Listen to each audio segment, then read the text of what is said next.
Hello, good morning. Sana hindi maputol yung aking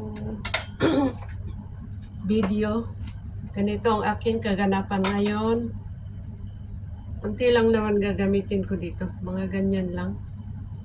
Para hindi ako masyado mabusog. Tapos may natira kami ulit na ganyan. Yung grilled, grilled na salmon.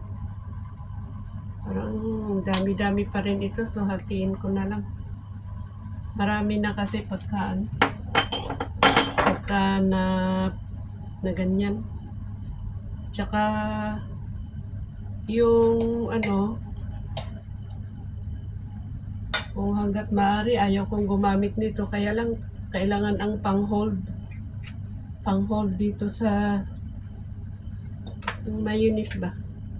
Hanggat maaari ayaw kong gumamit nito, kaya lang kailangan kasi pag wala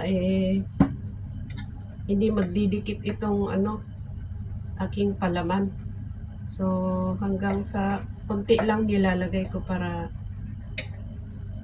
pang dikit-dikit lang ba, para magkadikit-dikit lang.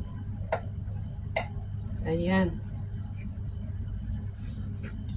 So i-slice natin ito. Kuha lang tayo ng konti.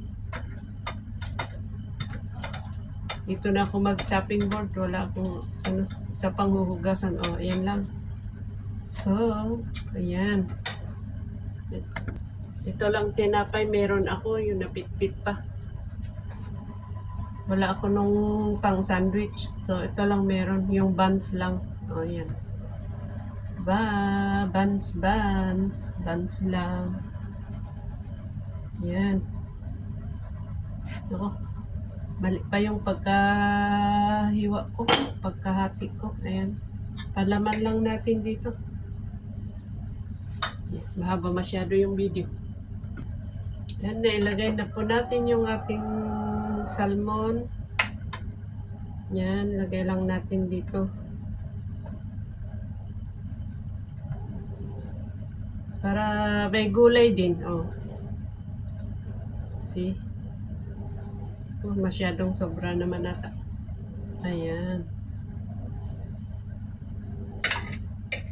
Yung meron pang natira. Lagay na natin para lagay na lang din ulit natin yan. Ganito lang ang aking, pero meron akong isang itlog. Diba?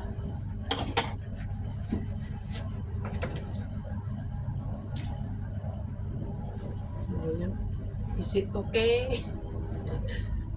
Okay, simple, my simple breakfast. Anong ika-caption dito? Hindi ko alam. Easy breakfast. Let's eat.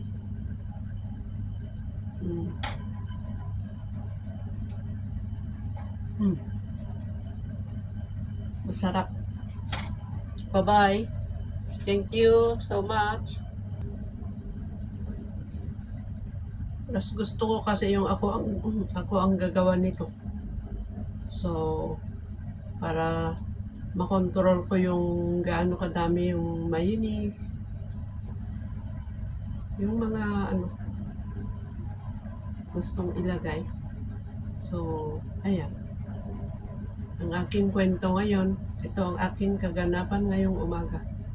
Naku, ang nakakabusog pala pagka pag nilagay mo na lahat yung mga kunti nga lang yung nilagay ko, mga ganyan kalaki So bukas ulit yung iba, yung itong kalahati.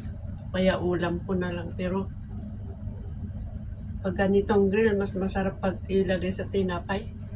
So ayan lang aking kaganapan at maraming salamat subscribers, viewers, and lahat-lahat ng silent nanonood. Thank you so much.